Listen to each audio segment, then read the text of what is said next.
मेरे प्यारे दोस्तों नमस्कार। वेदार्थ क्लासेज के इस यूट्यूब चैनल पर आप सभी का स्वागत है। दोस्तों आज की क्लास में हम लोग 10वीं क्लास के संस्कृत के 50 ऐसे महत्वपूर्ण ऑब्जेक्टिव सवाल को देखने वाले हैं जो कि आपकी 10वीं की फाइनल परीक्षा की दृष्टि से काफ़ी महत्वपूर्ण है और ये सभी के सभी सवाल आपसे परीक्षाओं में बार बार पूछे जाते हैं।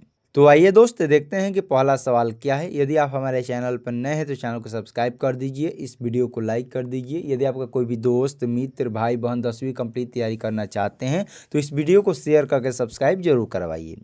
और देखिए दोस्त, पहला सवाल दिया गया है, नीतिकार आलस्य को क्या मानते हैं। और ये जो सवाल है 2020 के सेकेंड शिफ्ट में, 2022 के कंपार्टमेंटल में, 2024 के प्रथम शिफ्ट में पूछा गया सवाल है। और जितने भी 50 के 50 सवाल है वह कम से कम 2 बार 3 बार 4 बार पूछे गए सवाल है। तो इसीलिए आप लोग ध्यान से अंत तक जरूर देखिए कैसे कैसे सवाल कई बार पूछा गया सवाल है बिहार बोर्ड में। तो नीतिकार आलस्य को क्या मानते हैं। तो नीतिकार आलस्य को अपना दुश्मन मानते हैं, अपना शत्रु मानते हैं। पहला का सही उत्तर बी हो जाएगा। अगला सवाल है प्रश्न संख्या 2, अलस कथा पाठ किस ग्रंथ से संग्रहित है। तो अलस कथा जो पाठ है पुरुष परीक्षा ग्रंथ से संग्रहित है, पुरुष परीक्षा ग्रंथ से लिया गया है। दूसरा का सही उत्तर बी हो जाएगा। अगला सवाल है ऋग्वेद में कितनी महिला ऋषिकाओं का वर्णन किया गया है। तो ऋग्वेद में टोटल 24 ऋषि महिलाओं का वर्णन किया गया है। तीसरा का सही उत्तर ए हो जाएगा और ये भी 3 बार पूछा गया सवाल है। अगला सवाल है गायंती देवा पुरुषा शुरुआता यह किस पुराण से लिया गया है। तो गायंती देवा पुरुषा शुरुआता यह विष्णु पुराण से लिया गया है। चौथा का सही उत्तर बी हो जाएगा। अगला सवाल है संस्कार प्रायः कितने प्रकार के होते हैं। आप लोग सभी सवालों का आंसर आप लोग बताइएगा, कितने 50 में से सही सवाल का जवाब दे पाते हैं आप लोग कमेंट में जरूर बताइएगा। तो जो संस्कार होता है वो 5 प्रकार के होता है, ऐसे याद रखिएगा। कुल संस्कार 16 होता है और कितने भागों में बांटा गया है। तो 5 भागों में बांटा गया है। जहाँ 5 दिया रहेगा वहाँ 16 नहीं होगा और जहाँ 16 दिया रहेगा वहाँ कभी 5 नहीं होगा, इसको याद रखिएगा। तो संस्कार मुख्यतः 5 प्रकार के होते हैं और कुल संस्कार के बारे में बात करेगा तो टोटल संस्कार 16 होता है। अगला सवाल दिया गया है कि दलित ग्रामवासी पुरुष की कथा कौन है। तो दलित ग्रामवासी पुरुष की कथा करमवीर कथा है जिसमें राम प्रवेश राम के बारे में चर्चा किया गया है, यानी कि 6वां का सही उत्तर ए हो जाएगा। अगला सवाल है आर्य समाज के संस्था के संस्थापक कौन थे। तो आर्य समाज संस्था के संस्थापक स्वामी दयानंद जी थे। 7वां का सही उत्तर बी हो जाएगा। अगला सवाल है स्वामी दयानंद की मृत्यु कब हुई। 2019 और 2025 में पूछा गया सवाल है कि स्वामी दयानंद की मृत्यु कब हुई। तो स्वामी दयानंद की मृत्यु 1883 ईस्वी में हो गया था। प्रश्न संख्या 8 का सही उत्तर हो जाएगा ऑप्शन नंबर सी। अगला सवाल है मंदाकिनी वर्णम पाठ किस ग्रंथ से संकलित है। तो मंदाकिनी वर्णम जो पाठ है वो रामायण से संकलित है। 9वां का सही उत्तर ए हो जाएगा। अगला सवाल है ब्राह्मण के भेष में कौन प्रवेश करता है। शक्र की कर्ण की शल्य की अर्जुन। तो ब्राह्मण के भेष में शक्र प्रवेश करता है। शक्र को ही किस नाम से जाना जाता है, इंद्र को ही शक्र के नाम से जाना जाता है। तो ब्राह्मण के भेष में शक्र प्रवेश करता है। सही उत्तर हो जाएगा ऑप्शन नंबर डी। अगला सवाल है शांति किससे स्थापित होती है। तो शांति जो है हमेशा परोपकार से स्थापित होती है। ये 4 बार पूछा गया सवाल है, शांति किससे स्थापित होती है। तो परोपकार से। सही उत्तर बी हो जाएगा।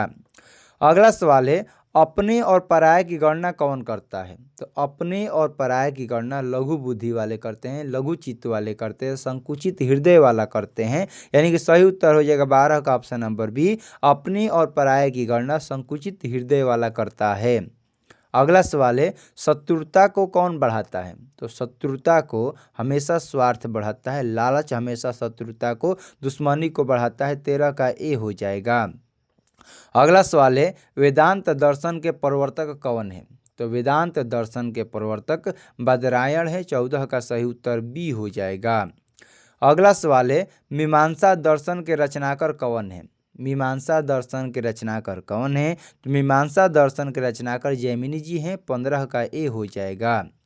अगला सवाल है मंगलम पाठ में कुल कितने मंत्र दिए गए हैं।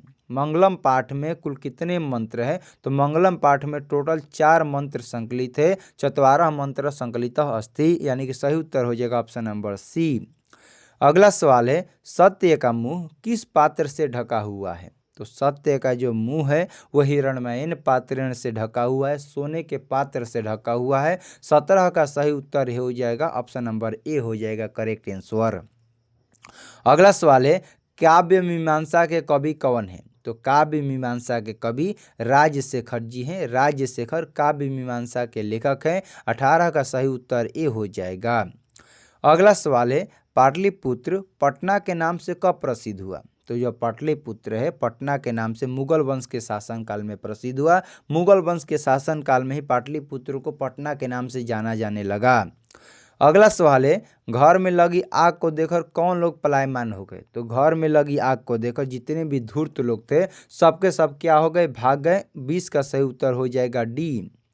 अगला सवाल है, अलस कथा पाठ के अंतर्गत मिथिला के मंत्री कौन थे? तो मिथिला के जो मंत्री थे अलस कथा पाठ के अंतर्गत में मिथिला के मंत्री का नाम वीरेश्वर था। ऑप्शन नंबर सी हो जाएगा। मिथिला के मंत्री का नाम वीरेश्वर था। वो दानशील प्रवृत्ति के व्यक्ति थे, हमेशा दान करते थे। अगला सवाल है, विजयांका का काल किस शतक में माना जाता है? तो विजयांका को ही विजय भट्टारिका के नाम से जाना जाता है। तो विजयांका का काल 8वीं शताब्दी मानी जाती है। 22 का डी हो जाएगा। अगला सवाल है, भारत भूमि कैसी है? यानी कि हम लोग की मातृभूमि जो है, हम लोग की भारत भूमि है वो कैसी है? तो विशाल है, निर्मला है, वत्सला भी है। यानी कि सही उत्तर हो जाएगा option number D. Option number D, Bharat भूमि विशाल, निर्मला, वत्सला है। ऑप्शन नंबर डी हो जाएगा इसका करेक्ट आंसर। अगला सवाल है, भारत भूमि हमेशा किससे सेवित है? तो भारत भूमि जो है हमेशा सागरों से सेवित है। पढ़े हैं आप लोग तो, पर्वतों से, झरनों से, नदियों से, यानी कि इनमें से सभी से सेवित है। और ये भी याद रखिएगा जहाँ इनमें से सभी वाला ऑप्शन रहेगा उसी को आपको टिक मार के आ जाना है यदि आंसर मालूम नहीं है तो। अगला सवाल है, अंतिम शिक्षा संस्कार का नाम क्या है? तो अंतिम शिक्षा संस्कार को समावर्तन के नाम से जाना जाता है। अंतिम शिक्षा संस्कार समावर्तन है। 25 का बी हो जाएगा। अगला सवाल है, शैक्षणिक संस्कार कितने होते हैं? तो शैक्षणिक जो संस्कार होते हैं वो कुल 5 प्रकार के होते हैं। 26 का बी हो जाएगा। अगला सवाल है, नीति श्लोका पाठ महाभारत के किस पर्व से संकलित है? तो नीति श्लोका पाठ महाभारत के उद्योग पर्व से संकलित है। 27 का सही उत्तर बी हो जाएगा। उद्योग पर्व से नीति श्लोका पाठ संकलित है। अगला सवाल है, भिखन टोला देखने कौन आया था? तो भिखन टोला को देखने के लिए एक नवीन दृष्टि शिक्षक संपन्न आए थे। ऑप्शन नंबर बी हो जाएगा। भिखन टोला को देखने के लिए एक अध्यापक आया था। अगला सवाल है, सिखों के 10वें गुरु कौन थे? ये तो सभी लोग को मालूम होना चाहिए कि सिखों के 10वें गुरु बोले या सिखों के अंतिम गुरु, तो सिखों के 10वें और अंतिम गुरु गुरु गोविंद सिंह जी थे। 29 का सी हो जाएगा। अगला सवाल है, वीरेश्वर कौन था? तो वीरेश्वर जी जो हैं वो मिथिला के मंत्री थे। वह दानशील प्रवृत्ति के व्यक्ति थे। वो आलसियों को भोजन करवाते थे, गरीबों को भोजन करवाते थे। वो हमेशा दान करते रहते थे। यानी कि सही उत्तर हो जाएगा 30 का ऑप्शन नंबर बी। अगला सवाल है, सप्तपदी कर्मकांड किस संस्कार में होता है? तो सप्तपदी कर्मकांड जो है वो विवाह संस्कार में होता है। 31 का बी हो जाएगा। अगला सवाल है, नरक के कितने द्वार है? तो नरक के 3 द्वार होते हैं। काम, क्रोध, लोभ, नरक के 3 द्वार होते हैं। इसीलिए सही उत्तर हो जाएगा ऑप्शन नंबर सी। नरक के 3 द्वार होते हैं। अगला सवाल है, इदम स्वर्ण कंगनम गृह्णात, इस सोने के कंगन को ग्रहण करो ऐसा किसके द्वारा कहा गया है? तो इस सोने के कंगन को ग्रहण करो ऐसा बाघ के द्वारा कहा गया। अगला सवाल है, निरुक्त का कार्य क्या है? तो निरुक्त का कार्य है वेदार्थ बोध। वेदार्थ बोध निरुक्त कार्य कहलाता है। ऑप्शन नंबर बी हो जाएगा। अगला सवाल है, परम तृप्ति देने वाली कौन है? तो परम तृप्ति देने वाली विद्या है। विद्या परम तृप्ति देने वाली है। 35 का ए हो जाएगा।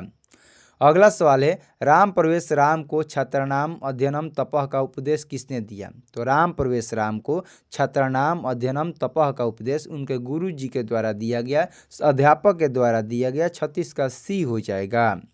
अगला सवाल है, मंगलम पाठ में कैसे मंत्र संकलित है? तो मंगलम पाठ में पद्यात्मक मंत्र संकलित है, गद्यात्मक नहीं है। सही उत्तर हो जाएगा ऑप्शन नंबर बी। मंगलम पाठ में पद्यात्मक मंत्र संकलित है। अगला सवाल है, पाटलिपुत्र किस प्रांत की राजधानी थी? तो पाटलिपुत्र बिहार राज्य की राजधानी थी। 38 का ए हो जाएगा। अगला सवाल है, गोदान संस्कार किस प्रकार का संस्कार है? तो गोदान जो है वो किस संस्कार के अंतर्गत आता है? तो गोदान जो संस्कार है वो केशांत संस्कार के अंतर्गत आता है। 39 का सही उत्तर सी हो जाएगा। अगला सवाल है, कर्ण किस देश का राजा था? तो जो कर्ण है अंग देश का राजा था। ऑप्शन नंबर सी हो जाएगा। अगला सवाल है, शक्र ने कर्ण से छलपूर्वक क्या ले लिया? इंद्र ने कर्ण से छलपूर्वक क्या ले लिया? तो शक्र ने कर्ण से छलपूर्वक उनके कवच और कुंडल दोनों को ले लिया। ऑप्शन नंबर सी हो जाएगा। अगला सवाल दिया गया है, मेगास्थनीज पटना किसके समय में आया था? तो मेगास्थनीज पटना चंद्रगुप्त मौर्य के शासनकाल में आया था। 42 का सही उत्तर सी हो जाएगा। अगला सवाल है, अलस कथा में आग लगने के बाद कितने लोग नहीं भागे थे? तो अलस कथा में आग लगने के बाद टोटल 4 आलसी नहीं भागे थे, 4 लोग नहीं भागे थे। ऑप्शन नंबर सी हो जाएगा। अगला सवाल है, कन्यादान किस संस्कार में होता है? तो कन्यादान विवाह संस्कार में होता है। 44 का ऑप्शन नंबर डी हो जाएगा। कन्यादान विवाह संस्कार में होता है। अगला सवाल है, कंपन राय की रानी कौन थी? तो कंपन राय की रानी गंगा देवी थी। 45 का सही उत्तर बी हो जाएगा। अगला सवाल है, बिना बुलाए कौन आ जाता है? तो बिना बुलाए जो मूर्ख लोग होते हैं वही आ जाते हैं। सही उत्तर सी हो जाएगा। अगला सवाल है, स्वामी दयानंद कौन थे? तो स्वामी दयानंद जी जो थे वह एक समाज सुधारक थे। ऑप्शन नंबर बी हो जाएगा। स्वामी दयानंद समाज सुधारक थे। अगला सवाल दिया है, कर्ण के पास भिक्षा मांगने कौन आया? तो कर्ण के पास भिक्षा मांगने के लिए ब्राह्मण के वेश में इंद्र आया था। ऑप्शन नंबर सी हो जाएगा। अगला सवाल है, चारों आलसियों को कैसे बाहर निकाला गया? तो चारों आलसियों को केस पकड़ के बाल पकड़कर उनको बाहर किया गया। और हम लोग का आज का अंतिम सवाल दिया गया है कि विवाह संस्कार के अंतर्गत क्या नहीं आता है? तो विवाह संस्कार के अंतर्गत गोदान संस्कार नहीं आता है। गोदान संस्कार विवाह संस्कार के अंतर्गत नहीं आता है, जबकि वागदानम, कन्यादानम, सिंदूर दानम ये सब क्या है? विवाह संस्कार के अंतर्गत आते हैं। सही उत्तर हो जाएगा ऑप्शन नंबर ए। तो चलिए दोस्त, आज की क्लास को यहीं पर समाप्त करते हैं। क्लास कैसा लगा कमेंट में ज़रूर बताइए। यदि आप हमारे चैनल पर नए हैं तो चैनल को सब्सक्राइब कर दीजिए। यदि आपका कोई भी दोस्त, मित्र, भाई बहन 10वीं कंप्लीट तैयारी करना चाहते हैं तो इस वीडियो को शेयर करके सब्सक्राइब जरूर करवाइए। मिलते हैं अगले क्लास में, तब तक के लिए आपको जय हिंद, जय भारत।